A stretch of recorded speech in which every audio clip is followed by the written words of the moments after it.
Kinuha ng San Miguel Beermen ang kanilang tiket sa PBA Philippine Cup Finals, matapos talunin ng Barangay Ginebra San Miguel, sa kapanapanabot na Game 7 showdown noong Miyerkules ng gabi sa Smart Araneta Coliseum.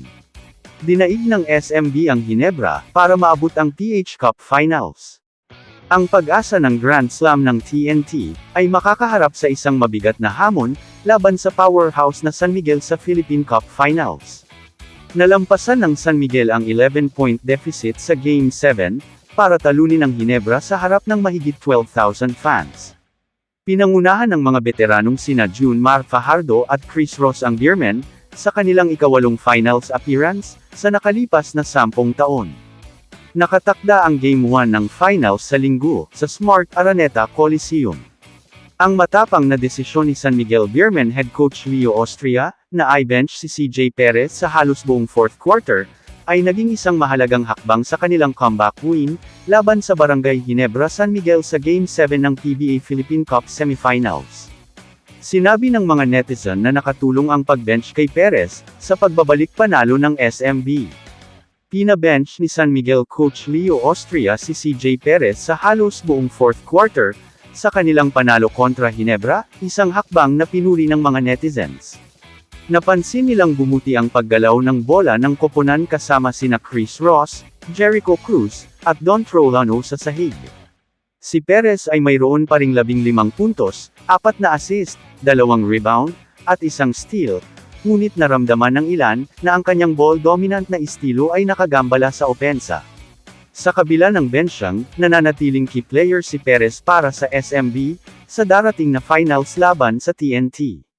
Pagkatapos ng kanilang masamang kampanya sa nakaraang kumperensya, ay muling babalik ang SMB sa finals, nang kanilang talunin ang Barangay Ginebra.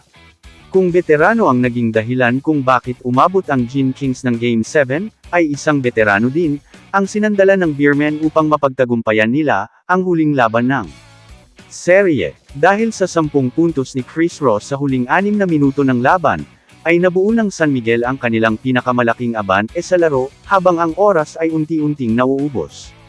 Pero bago mangyari ang kanyang pag-take over, ay umarangkada muna sila Don Trolano at Jericho Cruz. Sa bungad ng period, sila ay umiskor ng pinag-asamang 11 points para makuha ang 4 na abante, matapos na maiwanan ng 7 puntos sa simula ng fourth quarter. Sina June Mar Fajardo at Chris Ross ay bumangon ng ibagsak ng San Miguel ang Ginebra, para i-book ang kanilang tiket sa PBA Philippine Cup Finals, kung saan naghihintay ang Grand Slam Sikang Tropang 5G. Noong 2011, ang TNT Tropang Texters, ay nagbid din ng Grand Slam, ngunit natalo ng Petron Blaze Booster sa Game 7 ng Governor's Cup, upang tanggihan ang TNT sa unang Rare Grand Slam fit.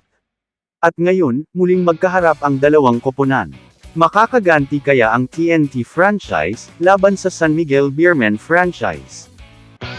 Kamusta mga idol? Sports Zone PH, para sa sports news and update.